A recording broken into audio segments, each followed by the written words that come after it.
Tópico 2 que diz assim: o perigo do pecado não confessado. O perigo, olha lá, o pecado é perigoso. O pecado é perigoso. E mais perigoso ainda é o que? É o não confessamento do pecado. Diz assim: os males dos pecados não confessados. Quando lemos e analisamos Provérbios 28:13, aí a gente vai lá para Provérbios, nós iremos lá para Provérbios 28:13. Importante a gente termos a palavra de Deus para estudarmos. Provérbios 28:13 diz assim, vamos lá. Provérbios 28:13 diz: o que encobre as suas transgressões nunca prosperará, mas o que as confessa e deixa alcançará o quê? Misericórdia. O que é misericórdia? Também a palavra misericórdia quer dizer Deus se colocando no nosso lugar, é Deus se colocando no lugar do outro, ou se colocando no lugar do pecador, que foi isso que Jesus fez. Jesus, no sacrifício que ele fez na cruz do Calvário, vindo aqui como homem, se entregando por nós, ele teve misericórdia de nós. Deus teve misericórdia, nos dando o seu Filho amado para morrer na cruz do Calvário por amor de mim e por amor de você também. E foi por isso que ele morreu, que se entregou voluntariamente. Quando lemos e analisamos o Provérbios 28:13, percebemos que a confissão de pecado não se trata apenas de um ensino judaico, mas também cristão. Isso mesmo. Não se trata somente de um ensino judaico, mas cristão. Ou seja, cristão de todo aquele que professa a sua fé, a sua crença em quem? Em Cristo Jesus como Salvador e Senhor de sua vida. A epístola de João corrobora, ou seja, ela colabora, ela reitera, ela afirma também, ela ajuda com a necessidade de se confessar o pecado e deixá-lo e alcançar o perdão. A gente fez a leitura diária lá, a leitura da lição bíblica, nós passamos por isso lá. Vamos retomar aqui, só para refrescarmos a nossa memória. 1 João 1,9. Se confessarmos, uma condição, se confessarmos os nossos pecados, ele é fiel e justo para nos perdoar os pecados e nos purificar de toda a injustiça, de tudo que eu estou fazendo de injusto, de que não agrada a Deus. Ele é fiel e justo para nos purificar, nos tornar limpo, nos tornar mais alvo do que a neve, como diz um hino da harpa cristã, mais alvo do que a neve eu serei. Então, é necessário a gente confessar o pecado para ter essa certeza que estamos recebendo o perdão de Deus, estamos nos justificando. Os males e diversos males acontecerão com aqueles que não confessam o seu pecado. Inclusive está listado aqui em nossa lição também do Salmo 51, de 1 ao 12. Como foi que o salmista se sentiu quando ele estava preso nas suas transgressões. E veja bem, aqui a epístola de João corrobora a necessidade de confessar o pecado, deixá-lo e alcançar o perdão. Em contrapartida, quem ignora a confissão de pecado, ocultando-o, vive uma vida de aparência e de morte espiritual. Pode até ter uma vida ainda boa, uma saúde, mas porém a vida espiritual, infelizmente, está uma lástima, está uma derrota, está um fracasso, está uma verdadeira desgraça. Não está nada bem. Semelhante aos que nossos primeiros pais, Adão e Eva, viveram ao tentar ocultar os seus pecados diante de Deus. Aí você vê lá a narrativa de Gênesis 3, versículo 8, onde cada um também vai se justificando o seu pecado. O pecado foi pessoal, cada um errou, todos erraram. Ninguém ficou exime, ninguém ficou impune ali do pecado, do erro. Mas cada um foi se eximindo, cada um foi se esquivando. Não, quem pecou foi ela.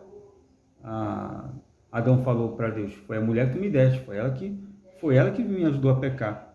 E a mulher disse: não, foi a serpente que me ajudou a pecar, foi ela que me foi ela que acabou me desvirtuando para esse caminho.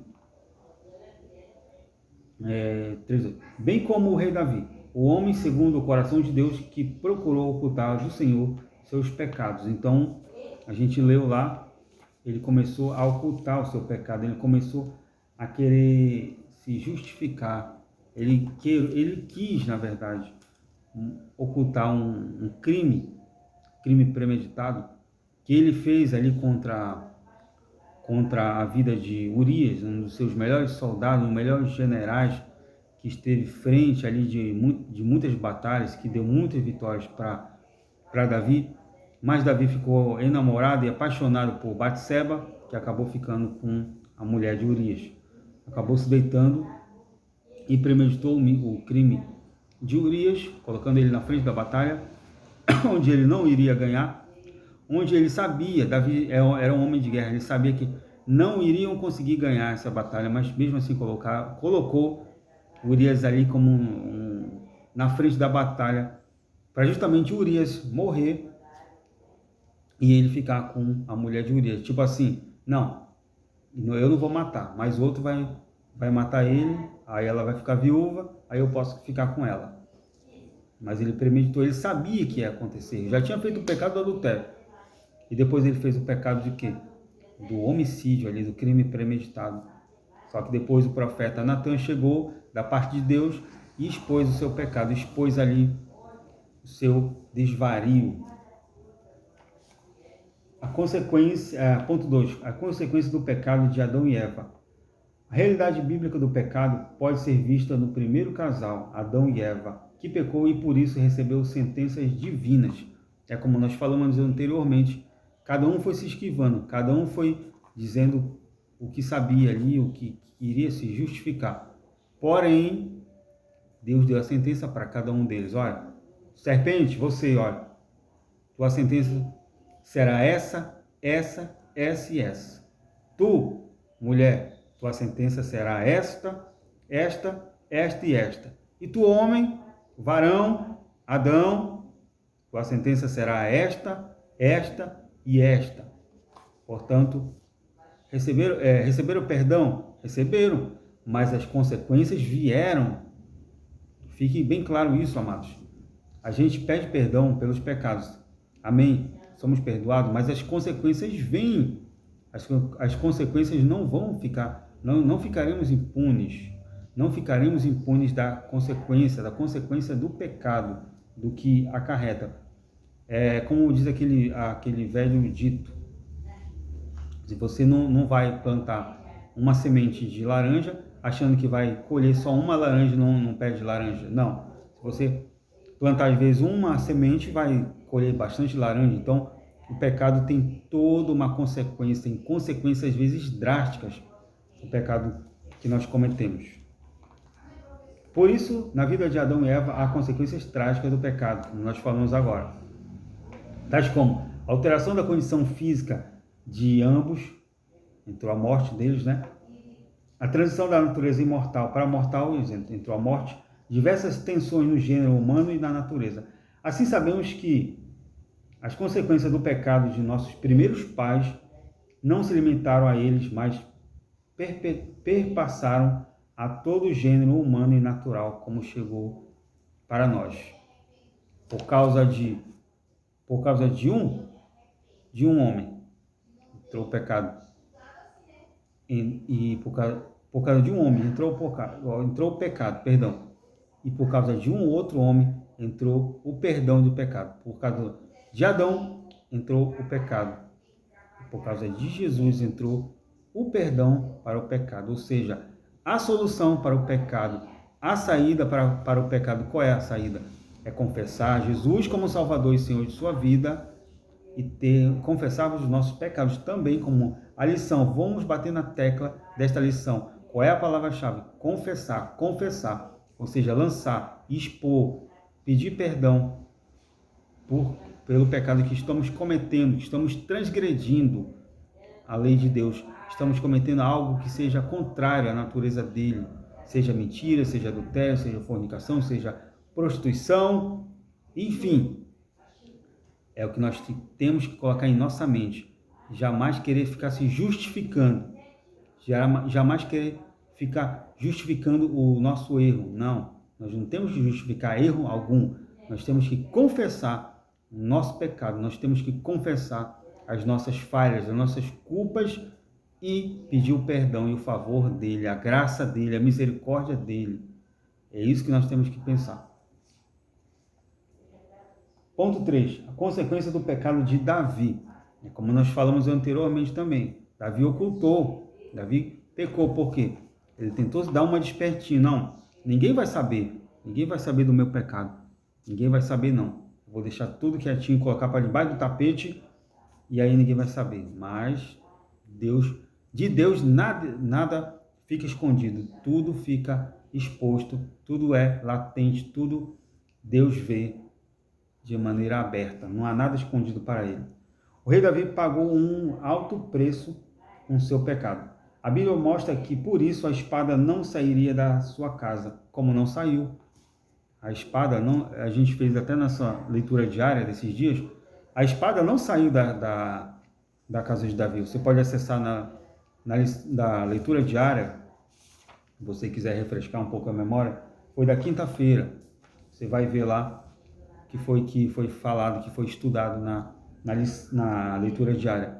Então a espada não saiu jamais da casa de Davi. As consequências foram tenebrosas e destruidoras. Um filho que abusou da própria irmã, outro que morreu cercado por homens, por espada, um outro que ia tomar o reinado de Davi a todo custo, outro que pegou o reinado de Davi sem ele ter consentimento algum. Enfim, a vida de Davi foi completamente destruída, e sua família foi eu falo aqui sem medo de errar. Se eu tiver errado, me corrijam. Mas Davi foi um ótimo homem de guerra, foi um ótimo rei, foi muito bom. Porém, como pai, é uma opinião minha, somente minha. Cada um tem sua opinião. Mas, porém, como pai, como líder da família dele, da casa dele, ele foi um verdadeiro fracasso, foi um verdadeiro erro. Não conseguiu nivelar a família dele segundo o coração de Deus. Como ele foi um homem segundo o coração de Deus, você pode perguntar, mas um homem segundo o coração de Deus, uma atitude dessa que ele teve? Sim, mas ele confessou o seu pecado, ele confessou a sua culpa, ele confessou a transgressão que ele fez. E se você for reparar, perdão, mas se você for reparar, depois Davi não cometeu mais nenhum tipo de pecado de adultério, nada que desabonasse a sua conduta moral e espiritual. Mas as consequências na vida dele, de sua casa, foram trágicas, foram tristes demais. Ele não conseguiu levantar a casa dele, não conseguiu nem sequer também construir o que ele mais queria, que era construir o quê? Um templo a Deus. Quem veio construir o templo para Deus foi, na verdade, foi Salomão. O Salmo 32, eu vou pular porque a gente já comentou sobre isso, né? O Salmo 32 mostra que, por se manter em silêncio, não confessando o pecado, Davi enfraqueceu cada vez mais, perdendo o vigor espiritual. Salmo 32, 2, 4. Já o Salmo 51 mostra a confissão do pecado do rei, reconhecendo todos os seus erros, a fim de que eles fossem perdoados e o salmista purificado. Então é importante, até o vigor, veja bem, amado, até o vigor espiritual dele ficou comprometido. Quanto mais nós na nova aliança agora, e deixando o tapete para debaixo, o pecado para debaixo do tapete, não confessando nossas culpas, não confessando a nossa falha, o nosso pecado, a nossa rebelião contra ele, fica difícil, fica muito difícil, amados, a gente querer progredir na graça, na fé em Deus, sem confessar o nosso pecado, sem confessar a nossa culpa, sem confessar que estamos errados, que precisamos do perdão do pecado da parte de Deus. Bom, amados, vamos ficar por aqui no nosso ponto 3, no ponto 2. Iremos agora fazer uma pequena pausa e retornaremos aqui para o ponto 3 e daqui a pouco para a nossa conclusão também. Deus, desde já, eu agradeço a tua audiência, a tua participação aqui em nosso canal.